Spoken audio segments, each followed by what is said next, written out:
What some would call an Indian summer. In truth, he had never understood the phrase, Indian summer. No doubt it was some kind of imperial idiom.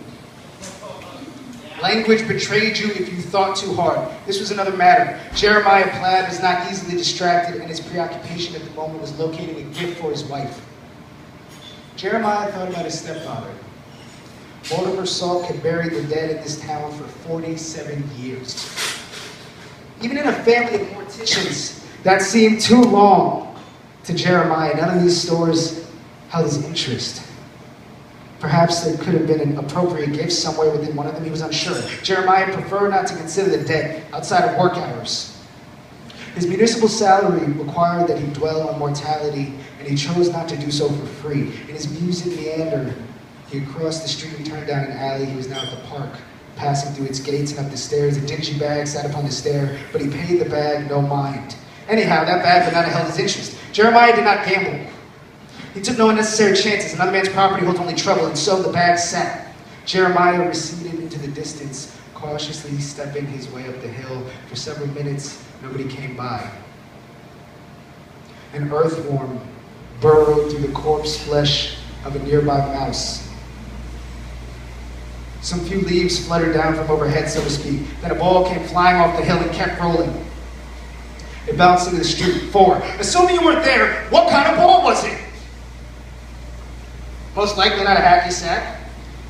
Would it be a baseball? Anymore? A tennis ball, really? A fucking basketball? Nope. It was a soccer ball.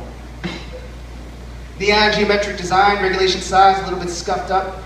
You wouldn't call it a kid's ball. And they weren't fucking kids, if you asked them. Who would ask them? Their goddamn principal? Looking to prove himself? There's more, whatever. There's characters. Lovely. Another story. Oh, here's a poem I wrote for my little cousin. Someone who was prepared would have like a stool or something. Poem for Nicholas and Jeremiah for Braden Chase Gross. My living will, spoken from silence, as a letter to my cousin in the gross language of our shrapnel family. Maybe the stars are dying, for everyone is small beneath the evening, kid. If you got a friend, in some building in DC lies a prophet or a saint, breathing and shitting for the first time without a name, barely met the sun. My little cousin, in the arms of a matriarch, 4 generations of this gross family, Amara, a child of Nicole, born from Belinda, daughter of Janet, 4 daughters who have climbed from one another into this world of morgue and hospital like arson on the wings of silence. My cousins would set fire to the carpet in our grandmother's basement to burn away the gasoline hours of our childhood. Janet blamed Granddaddy and said he'd be the death of her, and he died one August in the basement, maybe shouting like he always did for quiet,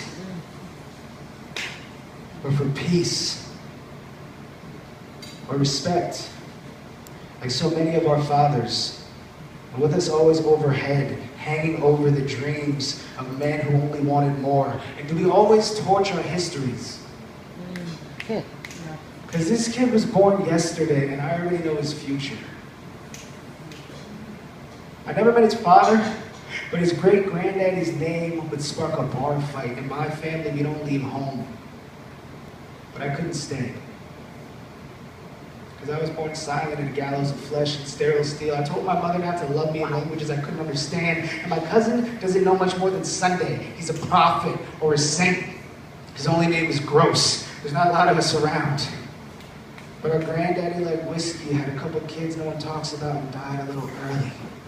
And our grandmother won't say my name, but I never learned to pronounce it anyway. And every day someone else thinks they know me and asks my real name as though I could tell them if I wanted to. Maybe they name me Blessing, but his tongue can't taste the Arabic. And Americans are born with simple mouths. Come on, fall later. I'm not a prophet. I never wanted to be a saint. And someone named my granddaddy Isaiah, but that's never what they called him. And this family's grown apart. Kind of like a landmine.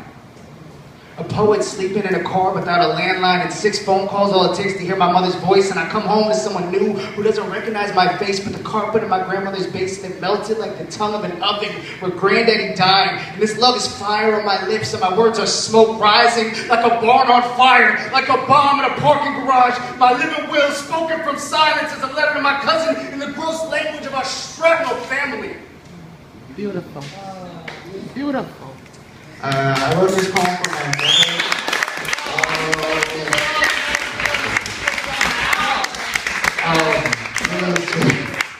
History of a book in the library furnace. I want to find a new story to tell about my mother. Amen. How her song some afternoon bent the light in our living room where she curled into herself to find the warmth of someone else's thoughts, soft, covered, spine-bound, and stitched tight to keep it all together and find home in the warmth of an oven, which held the bread she baked to feed her family, which always disappointed her. And never quite came out how she intended. Cinnamon bread and gingerbread cake, banana bread, French toast. The first meal I ate at 9 a.m. Saturday, woke up to make myself and leave the kitchen. How I left home without a thought. My mother read to me, fed me stories, a banquet, a library. I still feel at home in libraries, stuffed with stories, humming quiet and beside me, waiting to spill. She spoke proper grammar. Good evening, my son. Now allow me to carry you to your crib so you may sleep. No baby talk. Records alphabetized, the Beatles. David Bowie, Tony Braxton, James Brown, Carol Burnett, Irene Cara, the Carpenters, Cat Stevens, Tracy Chapman, Chicago, Eric Clapton, Bill Cosby, Crosby, Stills, Nash, Young, Mark Horn, John Denver, and Derek and the Dominoes, Dreamgirls, Bob Dylan, dozens, hundreds of 33s and 45s. My mother never Sam cooked soul food. I drank soul through stereo speakers warm as the stove crackle, the needle scratch and wax, and my voice cracked when I told her I loved her, when I held her, when her father died, and she sobbed like I sobbed against the mirror on the wood floor of my empty bedroom. That night we left the house on Milton Street with some pimple torn to my dog till all the life was torn out of her. Because leaving home is hard, and my mother knew everything dies. Life is hard, sometimes too long, always too short, and never fair. But this, my body, is mine. And I don't want to leave it here. I don't want to be a corpse in the dirt. An empty body like every body. Another dead tongue, a still heart. I want to be a language spoken on the lips of anyone who remembers me in this moment. I want to be a record. I want to be a record. I want to be a record, turning out stories of my blood fam. So when I cut this new track, mark a needle in me and spill out the soul food song of the woman who lent me her voice. So, That was fucking beautiful. That was beautiful. Hella exquisite. I got poems. I started like really seriously writing poems in Berkeley, in the Bay Area. Sure. And we only learned in that town how to write tragedy. Tragedy wins in Berkeley. So that's what we learned. And recently I've been doing stand-up. Because I feel like there's another option other than tragedy. Y'all want to hear some new shit? Yeah. I do the hot off the presses. I ain't never said this kind of stuff on a mic before. Yeah, go ahead. Oh. Here we go. Yeah. Oh, this is cool. This is great. All right. I don't even remember the punchline for this one. So, a police officer in Ferguson. Wow. I don't agree. I think it's been happening way too long, actually. A police officer in Ferguson has an account online, a GoFundMe account of, it's up to $250,000, which is the maximum amount of money you can raise on GoFundMe. So they had to start a second account to get more money for him. It's pretty lucrative to kill black people. That's a joke. Hilarious. That was funny. Yeah, I'm working it I'm out. a laugh riot. I wasn't born yesterday, and I can prove it. I have pictures on my phone of the porn I downloaded yesterday. Yeah.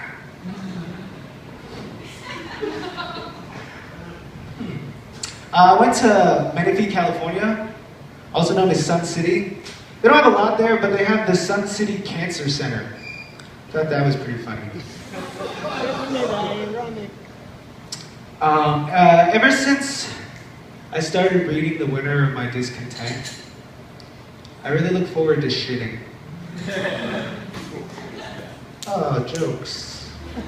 It's fine. Sometimes happy stuff happens. Sometimes really fucked up stuff happens. And then you gotta make jokes. Okay, so I was thinking about it, and there's 2 steps. I feel like this has 2 steps, and if you're married, you can tell me if you agree or not. Step 1, how much do I have to admit right now? Step 2, can I pout my way out of it? The steps to a spousal argument. That's what I've experienced. I don't know if you agree. I wrote that down recently. Not too recently, baby. Hello, baby. This is one of the funniest things I've ever heard, and I think it's so true. I think like every man in America kind of feels this, because we live in a patriarchal society, and that's horrible for everyone else. But for us, it's kind of easy. So men tend to like being men. That's not original. That's like a Louis C.K. line, basically. But that's just a fact. So I was talking to a friend. He has daughters, and he has that reckoning moment. A man having daughters. And he's like, just please God, let them be lesbians. And I think every man kind of feels like that, to be honest. All right, this is a poem. The opening is from Essex Hemphill, which I don't know if you know his name or any of his writing, but he's awesome. So I stole some lines from him, because that's what someone told me great people do, is steal. And it worked for America. A color museum. The dream deferred is in a museum under glass and guard. It costs $5 to see it on display. Yeah, I wish I wrote that. We spend the day viewing artifacts, breathing heavy on the glass to see the skeletal remains of Black Panthers, pictures of bushes, canisters of tears. In a Detroit museum, I saw photographs of 7 once enslaved Americans, 7 faces scarred, gnarled as living roots, lined and worn as footpaths on a colonial map, gazing in the lens as though an answer lay ahead. 7 whips, cracked flesh, opens like a child's mind, a nation in celebration, 4 syringes laid out on a balcony, an immaculate infection, sensation of orgasm, dopamine, adrenaline twists the nervous system into a paper crane, saliva scrubbed for hours from the lapel of finely pressed straitjacket, memory of blood or mustard stain, 1 bullet tucked into the heart, blanketed in plasma, shards of bone. 7 half skulls in plastic bins, marked hazardous. The brown and voiceless, bored of education. Splintered desk, 76 blank diploma, 8 pounds of text and illustrated binding, 2 hands cupped to a steering wheel, molded steel, strength of a frightened mother, 2 lungs full of ocean, 2 bullets in the chamber, 1 in the ceiling, 2 kidneys, 2 eyes, a liver, 1 heart, harvested from slum, implanted in a penthouse, 1 stadium overfull of American refugees, the Cross Bronx Expressway. It's a large museum. An abandoned public high school, a coke lab in Virginia, concealed like jewels in Auschwitz, a fatherless mulatto farming cotton, strange fruit of our ancestry, sweat and tobacco, bill held in committee of discussion, the blueprint for a penitentiary in Mississippi, a bar raid in Louisiana, the Third Strike, 12 unmarked police cars in a parking lot at 5 a.m., a handgun loaded in a Target backpack, Southern filibuster, hand-me-down Nikes, 3 sizes small, a boat, a horse, paid cable bill in a candlelit home, Grand Theft Auto to escape the flood, 40 ounces in a coke mule, FM radio, casino in Atlantic City, 7 siblings who I'd never met, a suicide note spelled in crayon, a busted window, 9 bloodstained $100 bills and a colonial map of Africa, lines clearly drawn between each nation, English names printed, capitalized and spelled out carefully, Times New Roman 12-point font on a scroll of paper, who could not recall ever having been a tree. Beautiful. Beautiful. That was beautiful. So I moved abruptly. That was, wait, let's take a moment. No, I can't. Wow. Yeah. Boom! That's what happened. See? I told you the moment was gonna happen. Go ahead.